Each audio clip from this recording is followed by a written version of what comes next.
Salam alaikum. Dans le cadre de la préparation de l'examen national en économie générale, cette première vidéo sera consacrée à la lecture des chiffres. C'est parmi les questions qui sont souvent abordées dans un examen national et qui sont souvent, et à tort bien sûr, confondues avec d'autres questions comme l'interprétation, comme le commentaire, comme l'illustration. D'ailleurs, pour mieux comprendre les questions de l'examen national, je vous invite à consulter la liste des verbes d'action qui sont souvent employés dans un examen national et que je vais vous laisser dans le descriptif de cette vidéo. Bien sûr, pour lire un chiffre, je vous conseille tout d'abord d'utiliser la formule de calcul de ce chiffre-là. Pour comprendre un chiffre, il faut d'abord connaître la formule qui permet de le calculer. Une fois qu'on a cette formule, on pourra l'utiliser pour déterminer la façon la plus simple et la plus claire pour lire le chiffre. Et bien sûr, pour vous aider à assimiler le concept de lecture, je vais utiliser plusieurs exemples, des exemples qui sont le plus souvent utilisés dans l'examen national. Bien sûr, nous n'allons pas prétendre à l'exhaustivité, mais on va faire beaucoup d'exemples. Comme ça, on aura une idée qu'on pourra généraliser, que les élèves pourraient généraliser sur les autres indicateurs à lire éventuellement dans un examen national. Commençons par la lecture de taux de variation. Le taux de variation, on peut calculer le taux de variation de n'importe quel indicateur, que ce soit le taux de variation de chômage, le taux de variation de PIB, le taux de variation de l'inflation, le taux de variation de n'importe quel indicateur économique.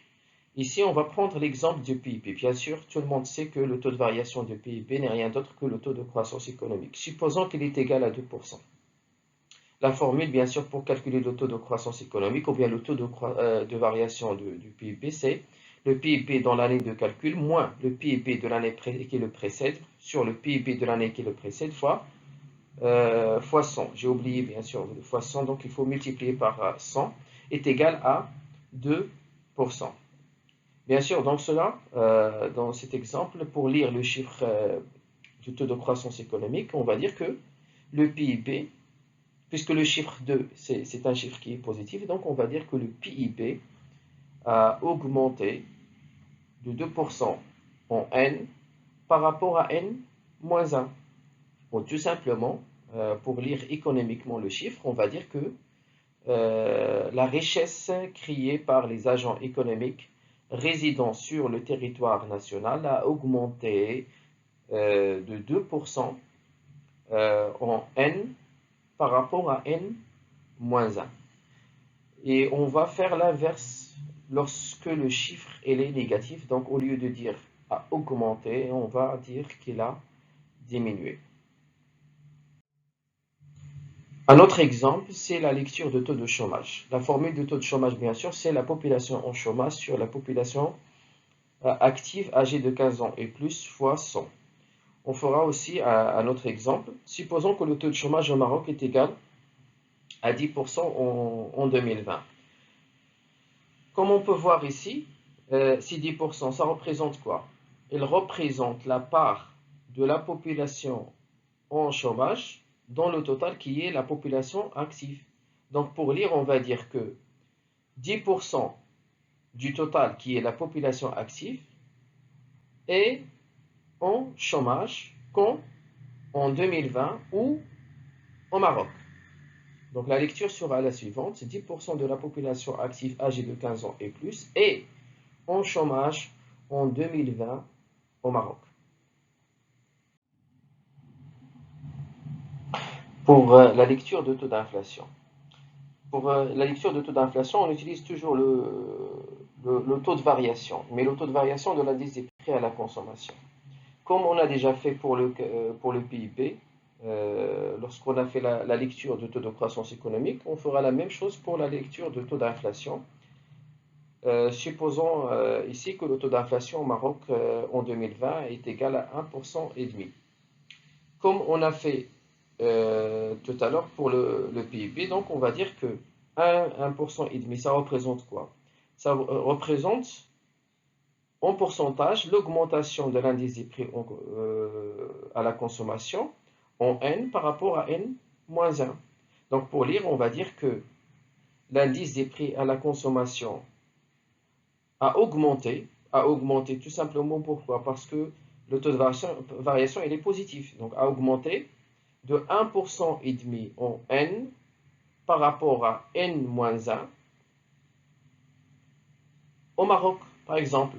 Et pour notre exemple, on va tout simplement dire, donc N ici c'est 2020, on va dire que l'indice des prix à la consommation a augmenté de 1,5 % au Maroc en 2020 par rapport à 2019.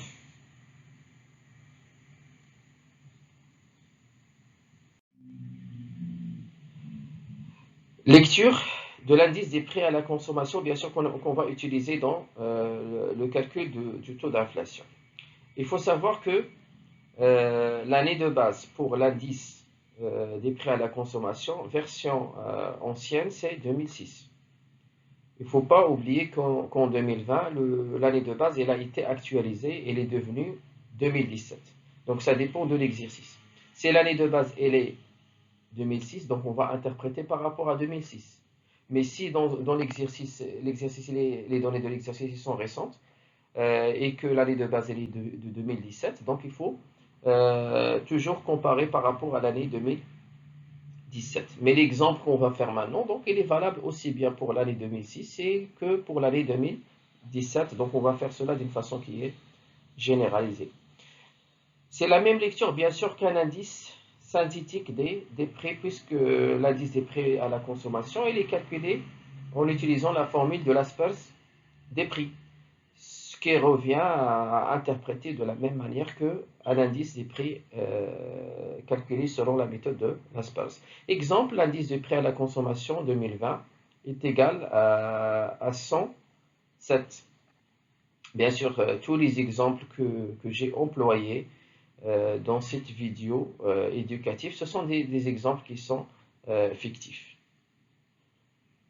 Pour interpréter, comme on le fait pour le cas d'un indice des prix, on va dire que les prix, bien sûr, puisque c'est un indice de prix, donc on va interpréter les prix. Donc on va dire que les prix des biens et des services qui sont consommés ou bien qui composent le panier de la ménagère urbain a augmenté, bien sûr.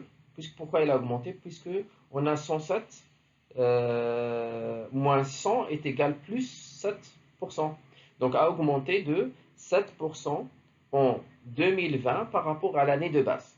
Si l'année de base c'est 2006, donc on va dire par rapport à 2006. Mais si l'année de base c'est 2017, donc on va dire par rapport à 2017. La lecture sera la suivante. Les prix des biens et services qui composent le panier des ménages urbains marocains ont augmenté en moyenne de 7%. Donc pour calculer 7%, on a fait l'indice moins 100. 100, ça correspond à l'indice de l'année de base. Pour savoir est-ce que ça a augmenté ou bien ça a diminué, donc ça dépend de cette différence. Si l'indice moins 100 est un chiffre positif, comme dans notre cas c'est 7%, donc on va dire qu'il a augmenté. Mais si c'est négatif, par exemple, si l'indice est de 95, moins 100 est égal à moins 5%, donc on va dire qu'il a diminué. En 2020 par rapport à 2006. Ça, c'est l'exemple où l'année de base elle est de 2006. Mais si l'année de base elle est de 2017, donc on va dire par rapport à 2017. Lire le solde ordinaire. La formule de solde ordinaire, qu'on appelle aussi l'épargne publique, est égale recette ordinaire moins dépenses ordinaires. Exemple, supposons que le solde ordinaire prévisionnel en 2021 est égal à 11 milliards, 11 milliards de dirhams, 9. Bien sûr, un solde positif est un solde excédentaire, donc on va dire tout simplement que l'excédent ordinaire prévu, ou bien l'épargne publique prévue en 2021, atteindrait 11 milliards de dirhams,9 au Maroc, bien sûr. L'interprétation d'un autre indicateur qui est très important, c'est le solde du compte des transactions courantes, qui fait partie de la balance de paiement, bien sûr. Pour vous rappeler la formule, donc le solde des transactions courantes est égal au solde des éléments ou des comptes qui composent le solde des transactions courantes, à savoir la balance des biens et services, les revenus primaires, puis les revenus secondaires. Supposons que le solde des transactions courantes en 2020 est égal à moins 38 milliards de dirhams, comme c'est le cas tout à l'heure. Donc, un solde qui est négatif, c'est un solde qui est déficitaire. L'interprétation sera la suivante. Donc, au Maroc, en 2021, le Maroc, le solde du compte des transactions courantes est déficitaire de 38 milliards de dirhams. Donc, si le solde est positif, on dit qu'un solde qui est excédentaire, mais s'il est négatif, donc on va dire qu'il est déficitaire.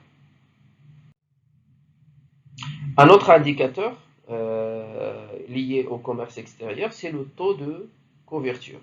La formule, c'est les exportations divisées par les importations fois 100. Bien sûr, les exportations et les importations en valeur. Pour réviser le commerce extérieur et les indicateurs analytiques et les indicateurs descriptifs, donc je vous renvoie à voir la vidéo qui est consacrée au cours des échanges extérieurs. Exemple, supposons que le taux de couverture en 2020 est égal à 60%. Comme on voit ici, 60% est égal à quoi? Est égal à la part des exportations par rapport aux importations. Ou bien combien représentent les exportations dans les importations. 60% qui est inférieur à 100%, ça signifie quoi? Que les exportations en valeur ils sont inférieures aux importations en valeur. Donc ce qui revient à dire que les exportations représentent 60% des importations en valeur en 2020. Donc l'interprétation sera la suivante. Au Maroc, en 2020, les exportations couvrent 60% des importations. Représente et couvre, c'est presque la même chose. Couvre, ça veut dire qu'elles permettent de payer 60% des importations en 2020. Bien sûr, comme j'ai déjà dit lors de l'introduction de cette vidéo, les chiffres à lire ils sont très variés et très différents et surtout nombreux, mais la méthode, elle est toujours la même. Donc, si vous avez compris comment on fait la lecture des chiffres présentés dans cette vidéo, vous pouvez généraliser sur tous les autres chiffres en utilisant toujours la formule, puis la compréhension de la formule qui permettra de lire d'une façon qui est correcte et efficace le chiffre indiqué dans l'examen. Ceci dit, donc, je vous remercie pour votre attention et je vous souhaite surtout bonne chance pour votre examen. Et à une prochaine vidéo, Inch'Allah.